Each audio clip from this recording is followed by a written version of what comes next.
Continuamos en Argumentos a esta hora conversando con Daniel Santolo, politólogo y también profesor de la UCB. Precisamente hablamos antes de la pausa sobre cómo está el sector joven de nuestro país, los universitarios, en cuanto al tema de las elecciones. Se ha hablado que hay apatía y que incluso cuando se realizó el registro electoral no hubo gran participación de ellos, aunque de las universidades, incluso la UCB fue una de ellas. Los profesores de distintas instancias motivaron a los estudiantes y a quienes no estaban aún en el registro electoral a poder acudir a cada uno de estos puntos y ser parte del registro electoral para votar este 28 de julio. ¿Cómo observa usted ese panorama desde la población universitaria, desde la población joven? Por cierto que escuché al propio presidente de la Federación de Centros Universitarios de la universidad dando una declaración hace 2 o 3 días, donde dijo que de la universidad la movilización para la inscripción del registro electoral fue mínima. No alcanzaron el 20-25%, creo que fue que dijo.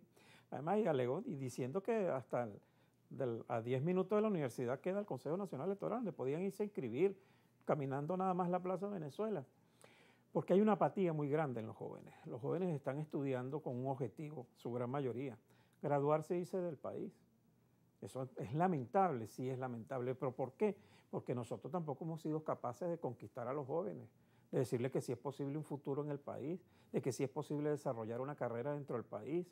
Se le vendimos, bueno, vendimos no, yo me excluyo de eso, se le vendió a los jóvenes como salida a irse del país. Aquí hay que recordar que también es una campaña bastante, si se quiere, desmotivadora hacia los jóvenes. La destrucción de los liderazgos. Aquí cualquier líder político inmediatamente es atacado por las redes sociales, desprestigiado. Los partidos políticos todos han sido desprestigiados.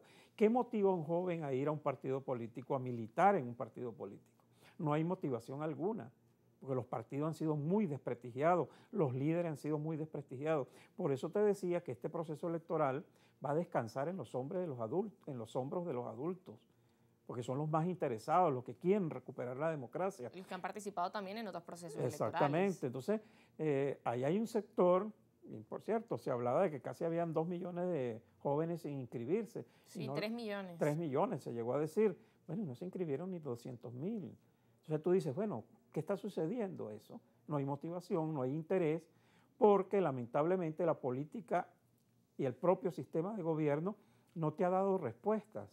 Y no está sucediendo nada más en Venezuela, en muchas partes del mundo, donde la democracia ha perdido vigencia. Pierde vigencia porque no resuelve los problemas de la gente, porque no te da la posibilidad de desarrollarte. Entonces, eso aleja a la gente de los procesos electorales. De ver las oportunidades de encontrar un empleo, de poder avanzar y, como usted decía, desarrollarse. Y peor aún, eligen entonces gente, individuos, que no tienen nada que ver con la política, que son, bueno, actores, artistas, cómicos y esas cosas.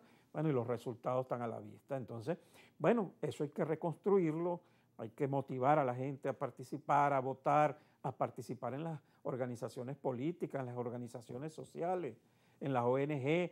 Tienes que entender que tú eres parte de una sociedad, de un conjunto. De lo contrario, eres un ser individual y eso no ayuda a convertir al país, a desarrollar el país. Bueno, tenemos que tener esa visión. Bueno, llegó el momento de empezar, ojalá, a partir de este momento, este proceso electoral, se empiece a construir ese discurso, como te dije también anteriormente, que fue el discurso que por muchos años destruyó el proceso electoral. Bueno, después van a venir las elecciones de gobernadores, de alcaldes, nuevamente se va a elegir la Asamblea Nacional. Ojalá seamos capaces de entender y de motivar a la gente a participar, a elegir a los mejores, porque también tenemos un problema en Venezuela.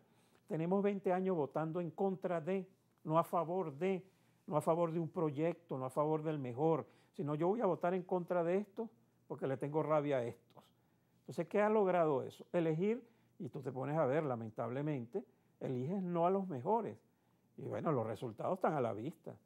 Los gobernadores, alcaldes, las gestiones son muy criticables. Bueno, alegan que no tienen recursos, tal y qué sé yo, pero de verdad, tú dices, con salvadas excepciones, las gobernaciones, las alcaldías no cumplen su función. Claro, pero también hay un factor determinante que en muchas de estas alcaldías y gobernaciones también, vimos que, por ejemplo, de los sectores de la oposición, ganó quizás algún dirigente del partido del gobierno, porque bueno, quizás había división también entre los demás sectores de la oposición, donde los votos quizás eran la mayoría, pero dividido entre 4 o 5 candidatos, terminaba pues ganando quien era pues, el candidato por el partido del gobierno. Eso también es un factor que incide, el tema de la división y de no ver que hay pues, una idea central y no hay unión entre estos partidos.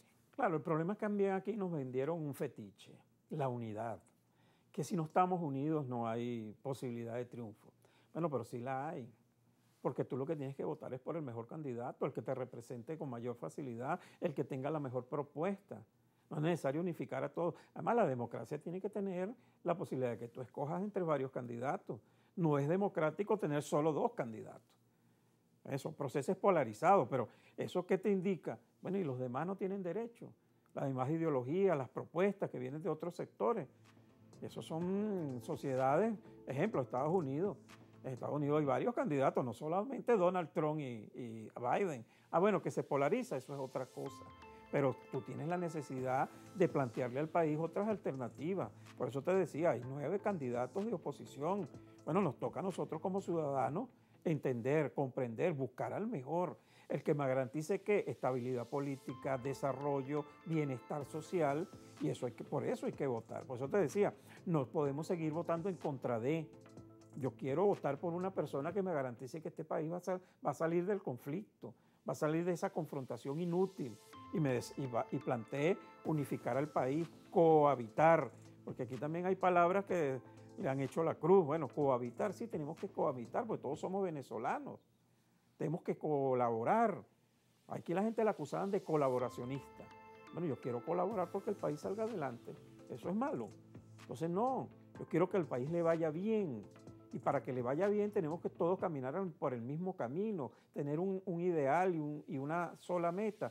Bueno, y eso se va a lograr el 28 de julio, no sé. Yo espero que este pueblo de verdad entienda que debe votar por la mejor opción, por la opción que se aleje del conflicto, para que venzamos estos 20 años de conflicto, bueno, que nos tiene ahorita hasta aquí, con un salario casi inexistente, con la seguridad social inexistente, con la salud y la educación inexistente. Bueno, y eso ha sido un proceso de destrucción. ¿Se le echa la culpa al gobierno? Sí, el gobierno tiene la mayor responsabilidad, pero también aquí hay sectores de la oposición que han colaborado para destruir al país y siguen con esa pretensión. El problema es las sanciones. Yo no justifico al gobierno, pero tú no puedes destruir al país, como lo dijo Bromfield, que había que someter a Venezuela a un proceso de destrucción para que la gente se molestara y votara en contra de Maduro. Eso no puede ser una opción. Yo no puedo pedir que a mi país lo destruyan. Entonces, bueno, ahí hay un problema grave. Entonces yo creo que hay que votar por aquel que represente de verdad los intereses nacionales, que claro, sea capaz. Y que la población pueda conocer, como usted decía, esos planes de gobierno yo y quiero también yo que quiero se ver puedan un presentar debate. y se avance en esas campañas. Pero nos corresponde ir a la pausa, me lo va a decir luego de este comercial rápido, antes de culminar con este programa de Argumentos. Ya venimos.